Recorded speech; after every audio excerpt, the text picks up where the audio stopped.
الله أشهد أن لا إله إلا الله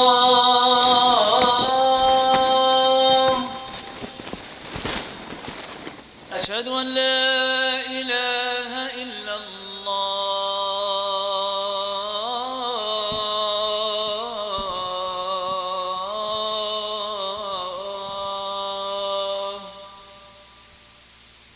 أشهد أن محمد رسول الله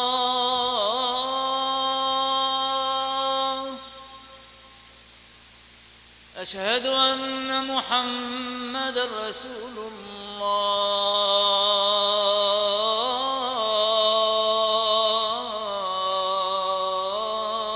الله حي على الصلاة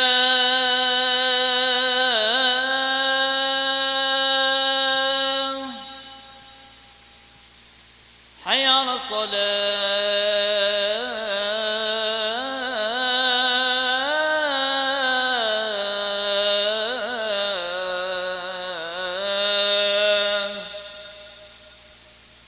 حي على الفلاح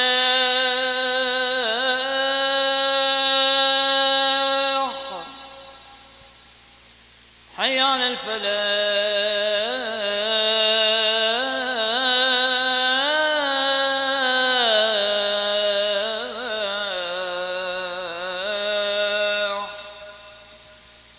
الله أكبر الله أكبر لا إله إلا الله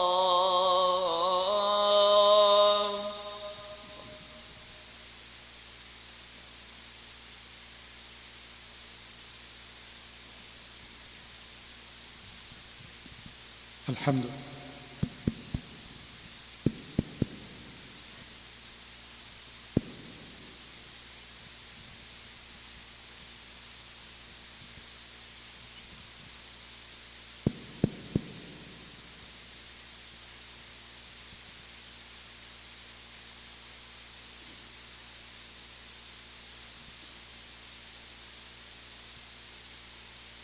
الحمد لله الحمد لله الذي هدانا لهذا وما كنا لنهتدي لولا أن هدانا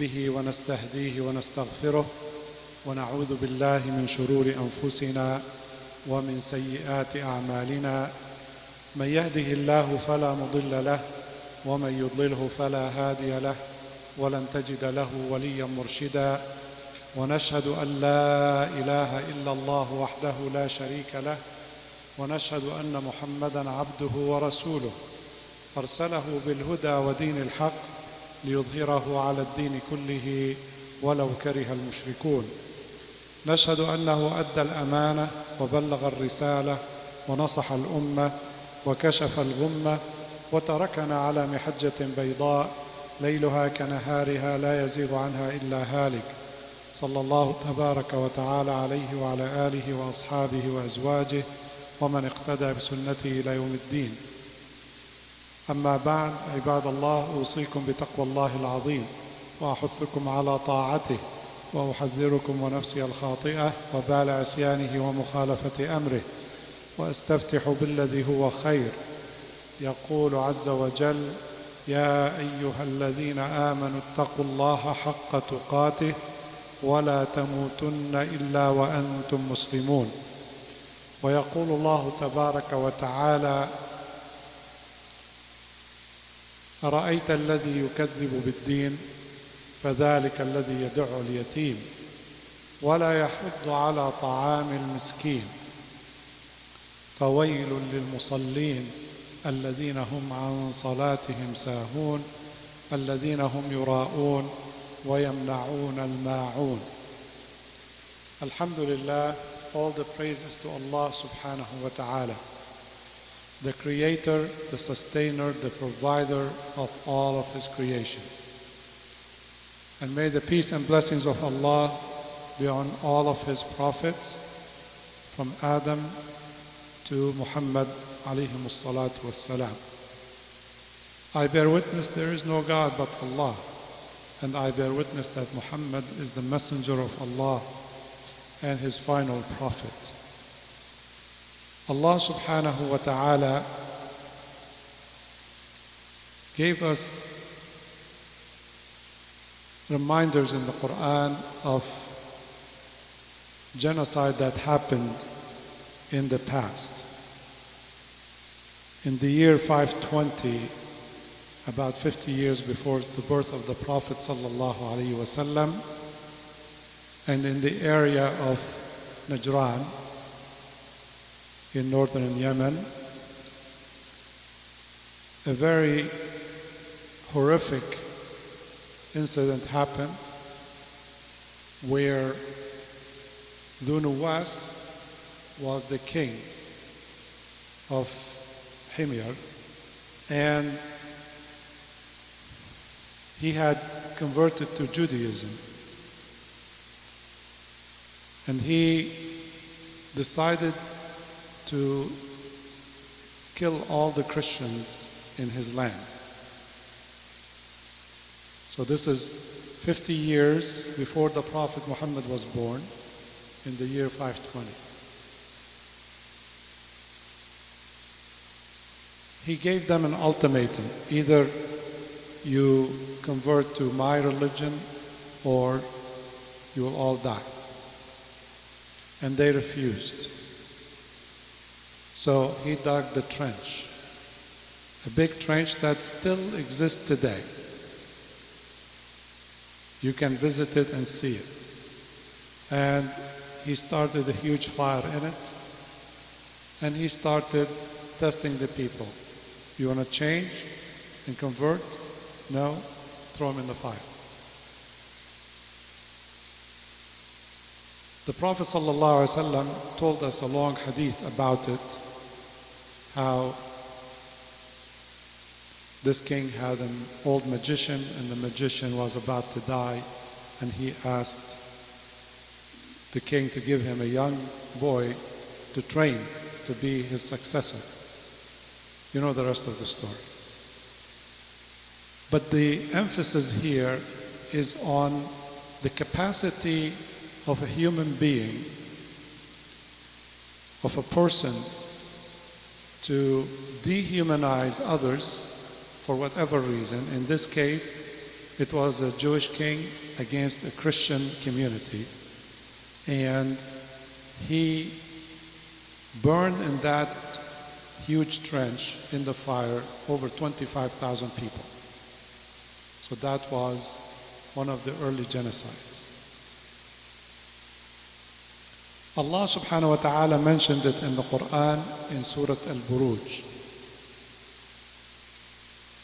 where Allah swore by the sky, وَالسَّمَاءِ ذَاتِ الْبُرُوجِ وَالْيَوْمِ الْمَوْعُودِ وَشَاهِدٍ وَمَشْهُودٍ قُتِلَ أَصْحَابُ الْأُخْدُودِ النَّارِ ذَاتِ الْوَقُودِ إِذْ هُمْ عَلَيْهَا قُعُودٌ وَهُمْ عَلَى مَا يَفْعَلُونَ بِالْمُؤْمِنِينَ شُهُودٌ وَمَا نَقَمُوا مِنْهُمْ إِلَّا أَنْ يُؤْمِنُوا بِاللَّهِ الْعَزِيزِ الْحَمِيدِ. So Allah was witness to this genocide. Allah saw it, and He saw how the believers were patient and they chose to die rather than to change their faith. Because faith is matter of the heart. And that's why in Islam we are forbidden to force anyone to convert at any circumstance. As Allah told the Prophet ﷺ in Surah Yunus, Surah 10, verse 99, He said, وَلَوْ شَاءَ رَبُّكَ لَهَدَى النَّاسَ جَمِيعًا أَفَأَنْتَ تُكْرِهُ النَّاسَ حَتَّى يَكُونُوا مُؤْمِنِينَ. If your Lord wanted, He could make everybody a believer. Are you going to force the people to become believers? So there is a principle of religious freedom in Islam where Allah subhanahu wa ta'ala stated in Surah Al-Kahf, Surah 18, verse 29, وَقُلِ الْحَقُّ مِنْ رَبِّكُمْ فَمَنْ شَاءَ فَلْيُؤْمِنْ وَمَنْ شَاءَ فَلْيَكْفُرْ. Said the truth is from your Lord. The fact, if all of the people on earth don't believe in God, if they all become atheists, that doesn't change the truth and the fact that Allah is the creator of the heavens and the earth and the creator of the atheists and of all the people of all religions. And He's providing for them every day. And He could stop their hearts just like that by saying, stop, everything will stop. But despite their disbelief in Him, He still provides for them because He is infinitely merciful. And therefore, He does not force them to believe. He wants them to choose on their own, out of their own free will, to believe. And therefore, we are forbidden to force anyone to convert or to believe. And it is a matter of free will, of choice. But the Nuwas did not believe in such freedom, and he massacred, killed over 25,000 people in the fire. Many years later, in the 20th century, we all learned about Hitler and what he did to many people, to Russians, to Romanians, to Gypsies, to Jews, and he killed a lot and came with similar idea by bringing people, Jews and Gypsies and others, into concentration camps and then start burning them in the Holocaust. Today, we're witnessing something very, very similar.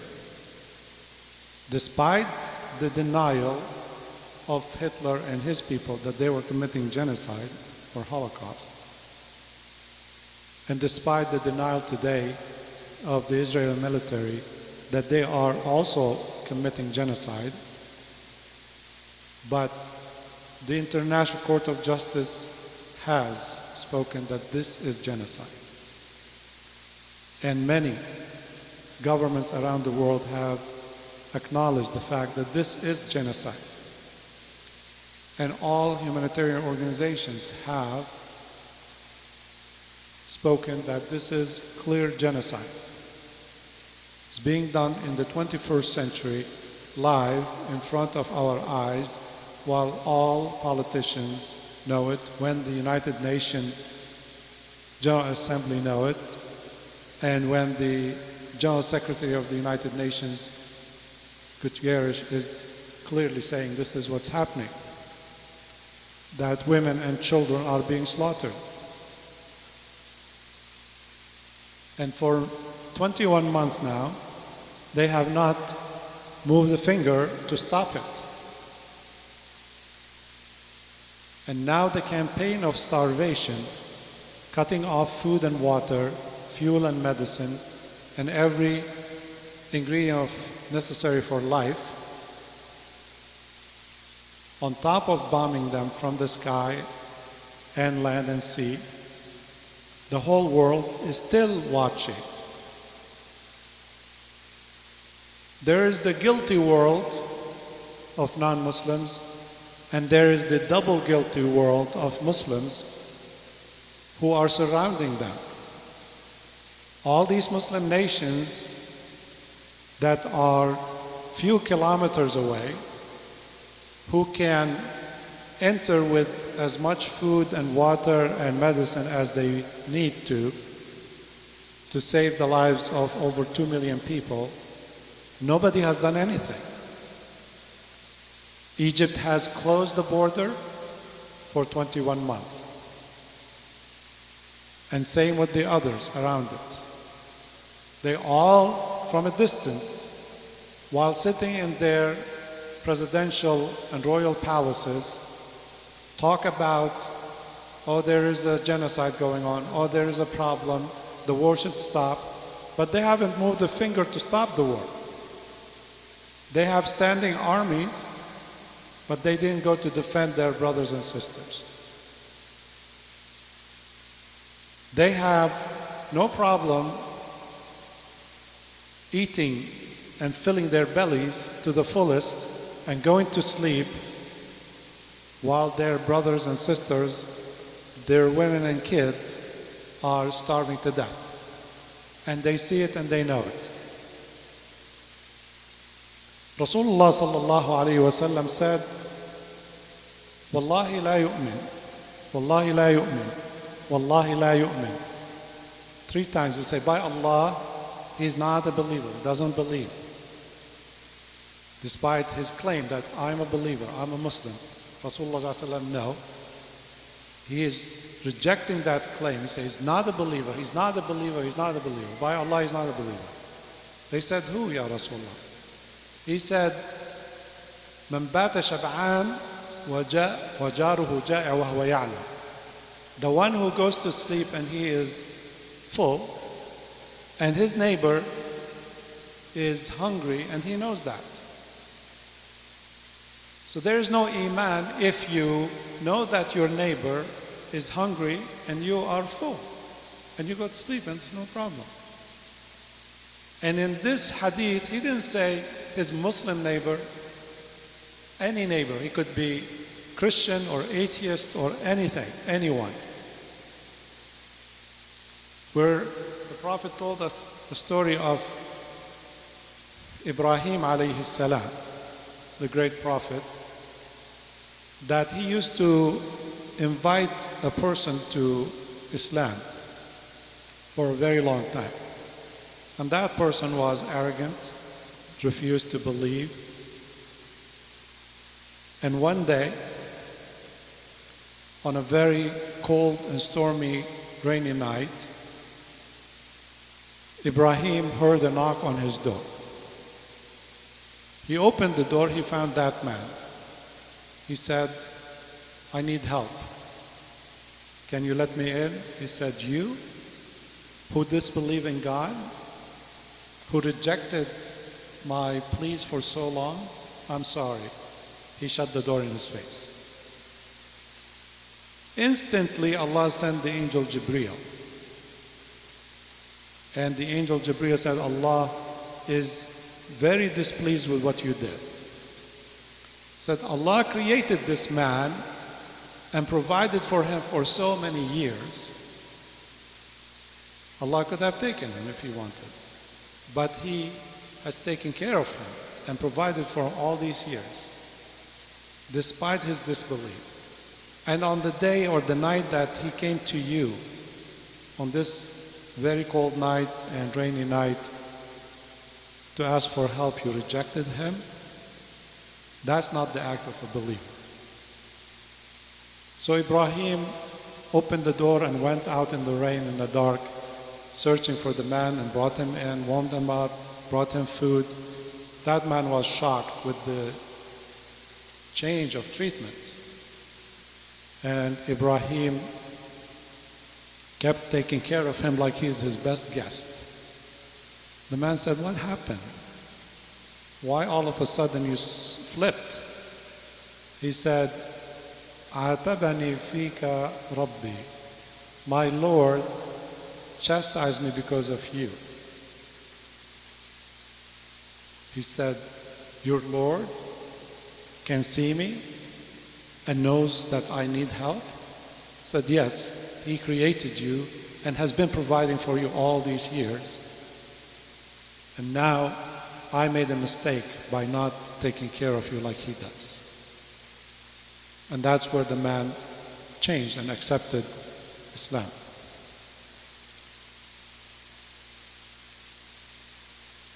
Forget about a man, a human being. Rasulullah sallallahu alayhi wa sallam said, دخلت امرأة النار بهرة حبستها لا هي أطعمتها ولا تركتها تأكل من خشاش الأرض. He said a woman entered the hellfire because she locked up a cat. A cat. A cat. She didn't kill her, she locked her up. She didn't give her food, and she didn't let her free to eat on its own until she died. If Allah put a person, a human being, in the hellfire because they mistreated a cat, an animal, what do you think Allah will do to all these people who are locking up women and children and elderly and men, 2.5 million of them? They're not letting them have food, and they're not letting food and medicine in, or water. Surely their place will be the hellfire. And all of those who are sitting around and watching and doing nothing about it, they are guilty too. That's what Allah subhanahu wa ta'ala taught us in Surah Al-Ma'un. أَرَأَيْتَ الَّذِي يُكَذِّبُ بِالدِّينِ. Have you seen the one who denies the religion, the deen? Who denies the Day of Judgment? Because that's one of the names of the Day of Judgment, is Yawmuddin. So if someone doesn't believe in the hereafter, doesn't believe there is a Day of Judgment where they're going to stand before Allah and be held accountable for their actions, they don't care. There's no consequences for me not caring about other people. There are people in the West now, like the British government or the French government or the Canadian government, start moving and say, you know, Israel needs to stop this and they need to let food in. All these governments are the same governments that gave heavy weapons to the Israeli army to bomb to hell the Gaza Strip. And they still supplying them with the weapons. They haven't stopped. But they are embarrassed on a human level if they claim to be civilized nations that they can see it. And the reporters ask them, ask the French president and the British prime minister and the Canadian prime minister, you see the genocide, why are you not speaking up? So now they say, please, you're embarrassing us. We're claiming moral superiority to the world, but in fact, we are participants in this crime. They know it. They are the ones who, again, is Israel going to stop the British Navy or the French or the Canadian if they go in and say, we're going to bring ships of food to Gaza? No, they can't. But none of them moved a single ship. They brought their navies preparing for war when Israel attacked Iran and started bombing Iran and killing its leaders. They were afraid that Iran would respond back with missiles, so they all brought their ships to defend and to have anti-missile batteries there. But they're not willing to bring a single ship of food to help rescue the people. So Allah said, did you see the one who denies the Day of Judgment, denies the religion? فَذَلِكَ الَّذِي يَدُعُ الْيَتِيمِ. That's the one who neglects the orphan. There are tens of thousands of orphans in Gaza today. And we are ignoring them and we are not taking care of them. وَلَا يَحُضُّ عَلَى طَعَامِ الْمِسْكِينِ. And does not encourage the feeding of the miskin, the needy person. Then he says, فَوَيْلٌ لِلْمُصَلِّينَ. Wail, Abdullah ibn Abbas radiallahu anhu, the greatest mufassir of the Quran, he said, this is the name of a valley in the hellfire. He said, فَوَيْلٌ لِلْمُصَلِّينَ, to those who pray. Not to those who don't believe in God, not to those who believe but don't pray, but to those who believe and pray, like us. However, they don't understand the meaning of this prayer, of this salah. What does it mean for us to pray? Why do we come from different nations and different tribes and gather to pray side by side? To learn very important principle, that we are all one ummah, one nation, one people, one humanity, one brotherhood. That we should love for each other what we love for ourselves.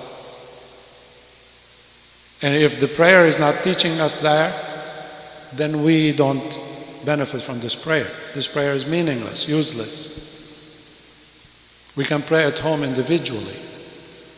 We're not just praying to Allah. Allah made the prayer mandatory in group like this so that we stand shoulder to shoulder. So you look on your right, you see somebody from different part of the world. You look on your left, you see somebody from another part of the world, behind you, in front of you. This is the purpose for praying in jama'ah, in congregation together. That we realize our common humanity. Otherwise, probably it will be easier to pray at home and concentrate without people around you moving and distracting you or making noises. If it is just between you and Allah. Allah wants you to pray to Him together in unity. So He says, فَوَيْلٌ لِلْمُصَلِّينَ. He didn't say musalli wahid. Musallin, all of those who are praying. الَّذِينَ هُمْ عَنْ صَلَاتِهِمْ سَاهُونَ. Those who are oblivious to the purpose and meaning of their salat, their prayers. الَّذِينَ هُمْ يُرَاءُونَ. Those who are showing off. We're showing off to each other that we pray, and look how nicely I pray. And look how the Imam beautifully reads, and so on. This is part of the show. But what's the purpose of it? الَّذِينَ هُمْ يُرَاءُونَ وَيَمْنَعُونَ الْمَاعُونَ. And they prevent or don't help with the little help. Al-ma'un is the little help. Allah is not demanding from us that we should move mountains, that you should take all of your money like Abu Bakr as-Siddiq did and give it to help. Or half of your money like Umar did, came to the Prophet with half of it. No. Saying give a little bit of what you have. A little bit. 2+ billion Muslims. That's 1,000 times more than the population of Gaza. It means if every 1,000 Muslims take care of one person in Gaza, if you give $1, that's $1,000 for every person in Gaza. If every Muslim gave $1. Allah subhanahu wa ta'ala made it easy. But if your heart doesn't have the capacity, the compassion to give little, to help the orphans, the widows, the hungry, the thirsty, the needy in Gaza, in other places like Sudan, where there's another starvation taking place, then what is the iman? If Rasulullah ﷺ said, if your neighbor is hungry and you're full and you know it, you're not a believer. What about, we all know what's happening for 21 months. Do the Muslims in and around Gaza, the 400 million Muslims, Arab Muslims, and the 2 billion Muslims worldwide, none of them can help and end this genocide. That is the double guilt we have as Muslims when we have gone on with our lives. Many of us stopped watching the news because it's disturbing and became the norm. Every day, 50 people, 100 people die when they go to try to collect food. We all hear it and feel like that's now normal. I heard that, yes, we tell ourselves stories about it. But yet we're not fixing it, we're not changing it. In neighboring countries, in the Gulf countries, there are videos circulating of people who make a massive amount of food. A man, his son graduated from kindergarten, and he made a huge party and slaughtered camels and had them cooked filled with rice and everything, more than the guest can eat. And when it's finished, the servants took it to the garbage. What kind of Islam are we talking about? What kind of Muslims are we now? How do we expect Allah to help us when we can't help each other? When we lost our own humanity, when we see what we see and look the other way, that is very dangerous for all of us. Rasulullah sallallahu alayhi wa sallam said, لَتَأْمُرُنَّ بِالْمَعْرُوفِ وَلَتَنْهُوُنَّ عَنِ الْمُنْكَرِ وَلَتَأْخُذُنَّ عَلَى يَدِ الظَّالِمِ وَلَتَأْطُرُنَّهُ عَلَى الْحَقِّ أَطْرًا أو ليرسلن الله عليكم عذابا ثم تدعونه فلا يستجاب لكم. Said, you're going to ordain what's just and forbid what is unjust. And you're going to hold the hand and stop the oppressor from his oppression, or Allah will send on you punishment and He will not lift it until you return to your deen. And you will pray to Him, ask Him, and He will not answer your prayers. Who is answering the cries of the babies, the little children who have become skeletons and they die and fall?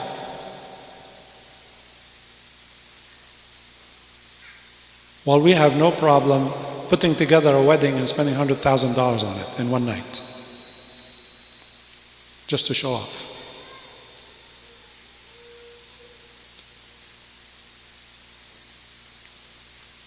The world today stand collectively to be very guilty, and the Muslims collectively are guilty until they alleviate this injustice from the people of Gaza.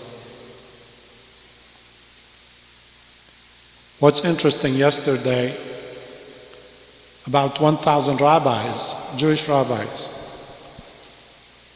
wrote an open letter asking the Israeli government to allow food in and supplies.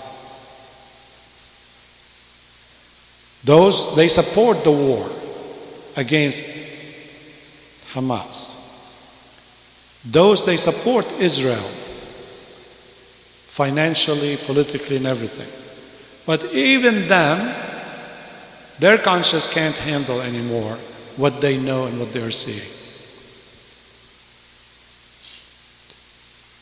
It is moving the conscience. There were demonstrations in Israel, in Tel Aviv, against this. But there were no demonstrations in Cairo, in Riyadh, in Amman, in many Muslim capitals. The governments have made it clear, zero tolerance for anyone to speak up against this. Even for the imams to address it. What kind of a pathetic situation we are in?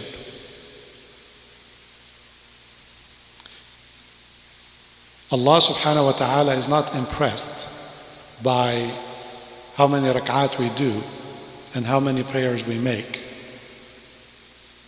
When we are neglecting the basics help a human being. It doesn't matter if the people of Gaza were any human being. Even if all of them were not Muslim, if all of them were atheists, we still have the same level of responsibility to help them. I said it before, if what's happening in Gaza was happening to dogs or cats, believe me, the whole world will stand up and say that's unacceptable, and they will put an end to it immediately. But as Allah subhanahu wa ta'ala said in Surah Al-Buruj, وَمَا نَقَمُوا مِنْهُمْ إِلَّا أَن يُؤْمِنُوا بِاللَّهِ الْعَزِيزِ الْحَمِيدِ. The only guilt that these people in Gaza have is they believe in Allah, the mighty, the wise. That's their guilt. Because they're Muslims, because they're believers, because they say La ilaha illallah Muhammadun Rasulullah.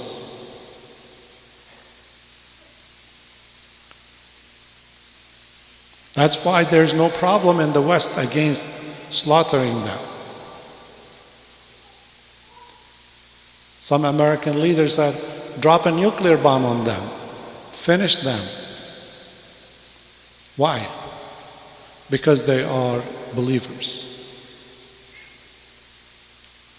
We're not impressed by all the claims of democracy and freedom and human rights. The United Nations has become clear that it is nothing but a tool used by the superpowers to impose their will on weaker nations. When these very nations, these superpowers, don't believe in basic human rights.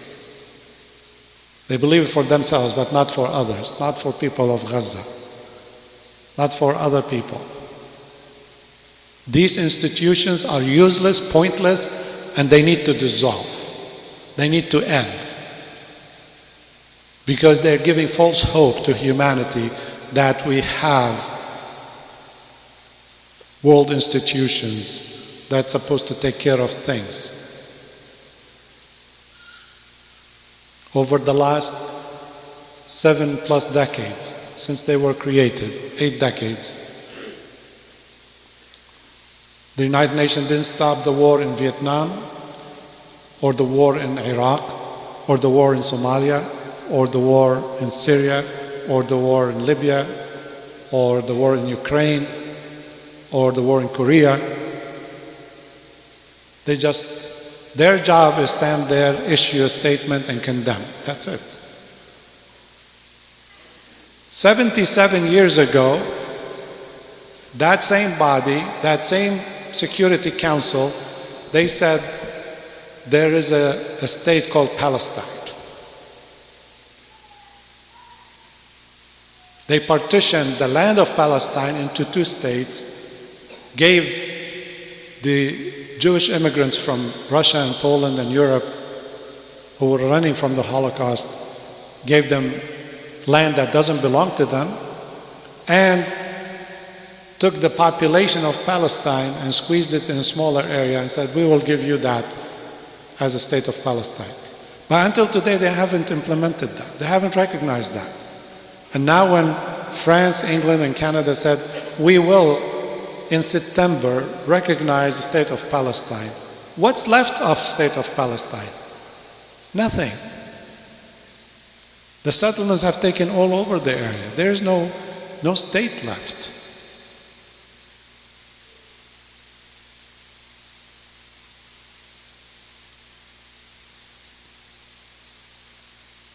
All while right-wing government officials in Israel plan to annex and take Al-Masjid al-Aqsa, the 3rd most holy place in Islam, and destroy it and build the so-called temple. And the whole Muslim world is watching. My brothers and sisters, I can't understand what is happening to the Muslims, hundreds of millions of Muslims around the Middle East. What are they waiting for? This needs to stop. And we have to start here. In our community, we have to do what we can. Not only through prayer and dua for them, but we need to help feed and support these needy people. They're our brothers and sisters. They're our children. They're human beings. If we have an ounce of humanity, we have to do something to help in any way we can. And that's what I pray to Allah, that today, each one of us, Allah will open their hearts to help. And so on the day of judgment, you could say, I tried, this was what I could have done. أقول قولي هذا وأستغفر الله لي ولكم.